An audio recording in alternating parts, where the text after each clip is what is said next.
Hi friends, ఎలా ఉన్నారు? కల్కి సినిమా రివ్యూ వచ్చేసి సినిమా అంతా బాగానే ఉంటుంది. అంటే సెకండ్ హాఫ్లో కొంచెం బోర్ కొట్టిన సినిమా అంతా బాగానే ఉంటుంది. అండ్ నాగేశ్వరన్ గారు ఏమనుకున్నారంటే కొంచెం రివీల్స్ చేయకుండా దీన్ని ఒక సినిమాటిక్ యూనివర్స్గా తీసుకెళ్దాం, లైక్ అవెంజర్స్ లాగా. సో అలా క్రియేట్ చేద్దాం అనుకున్నారు. సో అక్కడ కొంచెం నాకు లిటిల్ బిట్ డిసప్పాయింట్ అయింది. ఎందుకంటే సినిమా అనేది ఓవర్ లాగింది ఆ టైంలో. సో సెకండ్ హాఫ్లో అయితే మరీ కొంచెం 20 నుంచి 30 మినిట్స్ మనకి బోర్ కొడుతుంది.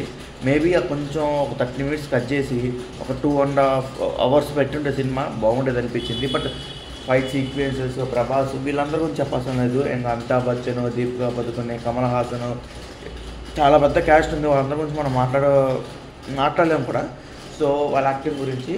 బట్ ఫస్ట్ హాఫ్ అయితే బాగుంది, సెకండ్ హాఫ్ అయితే కొంచెం లిటిల్ బిట్ డిసప్పాయింట్మెంట్ అయితే చెప్తున్నాను. బట్ సినిమాలో గ్రాఫిక్స్ అంతా బాగానే ఉంటుంది, కానీ ఏదో మిస్ అయింది.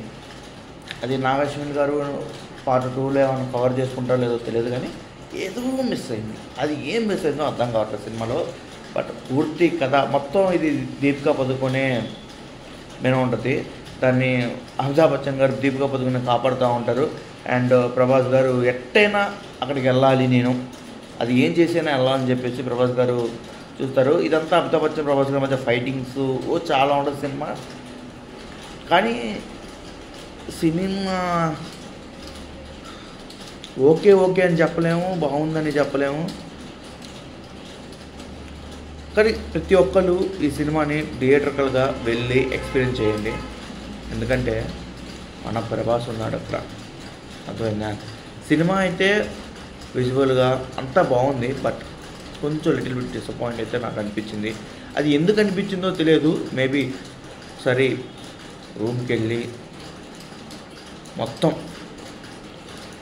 సినిమా మొత్తం గుర్తు తెచ్చుకొని ఎక్కడ ఏం జరిగిందనేది చెప్తాను.